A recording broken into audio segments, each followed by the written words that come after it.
Halo guys, welcome back to the channel Elo Cool Wheels Design. Di video kali ini kita bakal ngebahas dan nge-review sebuah diecast mobil sport yang menurut gue tampilannya keren banget dan wajib banget buat dikoleksi. Buat kalian yang baru mampir di channel ini, jangan lupa subscribe dulu ya, karena di sini kita bakal bahas diecast mobil dan koleksi keren lainnya. Oke, jadi diecast yang ada di depan kita ini sekarang adalah Toyota Supra dengan warna kuning yang sangat cerah. Warna kuning ini bikin mobilnya langsung kelihatan mencolok dan sangat sporty.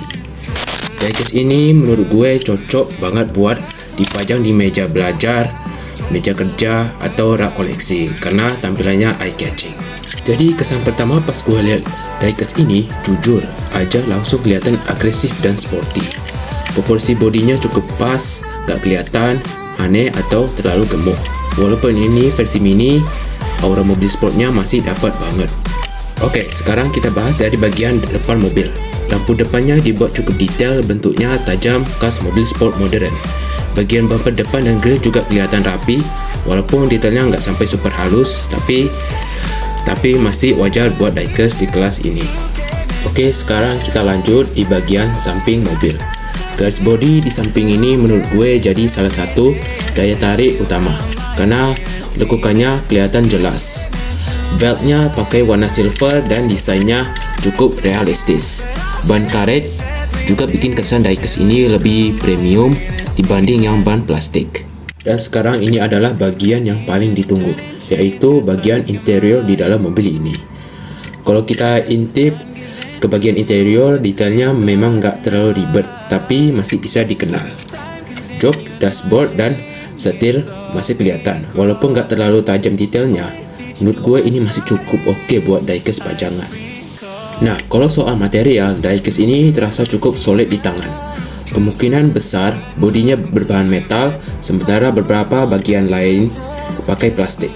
Finishing catnya juga cukup rapi. Kalau ada sedikit cacat kecil, itu masih tergolong normal buat diecast produksi massal. Oke, sekarang kita bahas kelebihan dari diecast mobil ini. Yang pertama, warna kuningnya ini keren dan sangat mencolok. Dan warnanya ini sangat realistis dan saya suka dengan warna kuning tersebut. Dan yang kedua, desain bodi ini sangatlah proporsional. Desainnya, menurut aku, desainnya ini sangat realistis. Dan yang ketiga, velg dan ban karet ini jadi nilai plus karena ban ini sangat realistis dan terbuat dari karet. Dan yang terakhir, cocok buat pajangan atau koleksi pemula.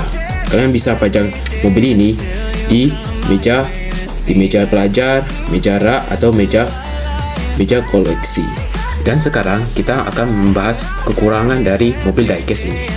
Yang pertama, detail interior ini masih standar. Menurut aku, desain interior ini masih terbilang cukup simple dan gak realistis. Dan yang kedua, tidak terlalu banyak bagian yang bisa dibuka. Hanya cuma pintu aja yang bisa dibuka, sedangkan bagasinya tidak bisa dibuka dan bagian depannya tidak bisa dibuka juga. Dan ini bukan diecast high-end, jadi jangan berekspektasi terlalu tinggi. Dan sekarang kita masuk ke penilaian dan rating. Kalau gue pribadi harus kasih nilai. Untuk tampilan gue kasih 8 dari 10, detail gue kasih 7 dari 10, dan overall gue kasih 7,5 dari 10. Menurut gue dengan kualitas seperti ini, diecast ini sangat worth it buat dikoleksi. Jadi kesimpulannya, diecast Toyota Supra ini cocok banget buat kalian yang suka mobil sport dan pengen mulai koleksi diecast. Kalau kalian suka video review seperti ini, jangan lupa like, komen, dan subscribe. Tulis juga di kolom komentar diecast apalagi yang mau gue review selanjutnya. Thanks for watching, sampai ketemu di video berikutnya. Bye bye.